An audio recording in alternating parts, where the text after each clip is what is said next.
আজকে পশ্চিমবাংলার জাগ্রত জনগণ বুঝিয়ে দিয়েছে যে বিধানসভার সংখ্যাগরিষ্ঠতা শেষ কথা বলে না।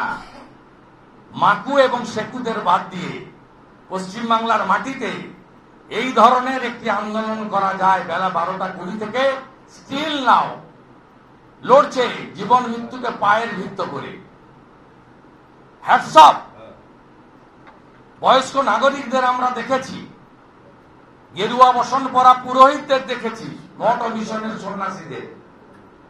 তারা জলকামানের সামনে দাঁড়িয়ে বুক পেতে বলছে মারবি মার, কত মারবি মার।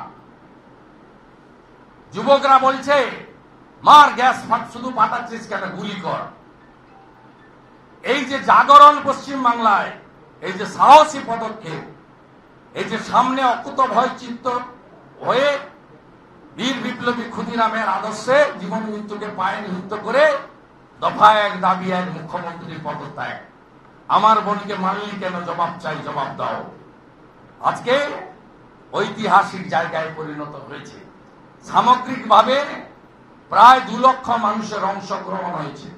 কলেজ স্কোয়ার থেকে এমজি রোড হয়ে যে মিছিল এখনো শেষ হয়নি, 40,000 জনগণের উপস্থিতি ছিল সেই মিছিলে। সাঁতরাগাছিতে দফায় দফায় এখনো মানুষ এসে ট্রেন থেকে নেমেছেন জাতীয় পতাকা নিয়ে, হাতে মোমবাতি নিয়ে। স্টিল নাও চলছে অ্যাপ্লিকেশন। সেখানেও অন্তত 50-60 হাজার মানুষ বিভিন্ন পর্যায়ে এসেছে। সংগ্রামী যৌথ মঞ্চ এবং বিভিন্ন চাকরি প্রার্থী অর্গানাইজেশন যা আর্যিকরের ন্যায় বিচারের জন্য আন্দোলন করেছিলেন মাননীয় ভাস্কর ঘোষের নেতৃত্বে, সেই মিছিলে হাওড়া স্টেশন থেকে ফরসল রোড হয়ে যে মিছিল 2টো ব্যারিকেডকে গুঁড়িয়ে দিয়েছে, তার নেতৃত্বে ভাস্কর ঘোষ সহ যারা ছিলেন, সেখানেও 30,000-এর বেশি মানুষ অংশগ্রহণ করেছে। শুধু তাই নয়, আজকে কলকাতার গার্ডেন রিচ, ইকবালপুর থেকে শুরু করে হেস্টিংসের আশেপাশে, এমজি রোডের আশেপাশে এবং হাওড়াতে চ্যাটার্জি হাট থেকে শুরু করে বেলেপোল থেকে শুরু করে বাড়িতে কেউ ছিল না।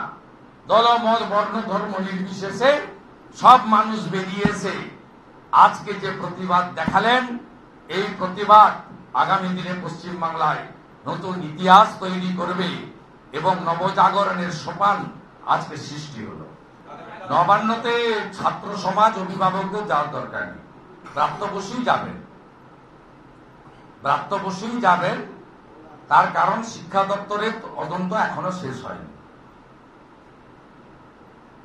অর্থাৎ ব্রাত্য বসুরই নিজের অপেক্ষা করা উচিত। সিজুতে আমরা যাব না, ব্রাত্যবাবুকেই যেতে হবে। পার্থদা যেখানে, ভিত্ত বসু সেখানে।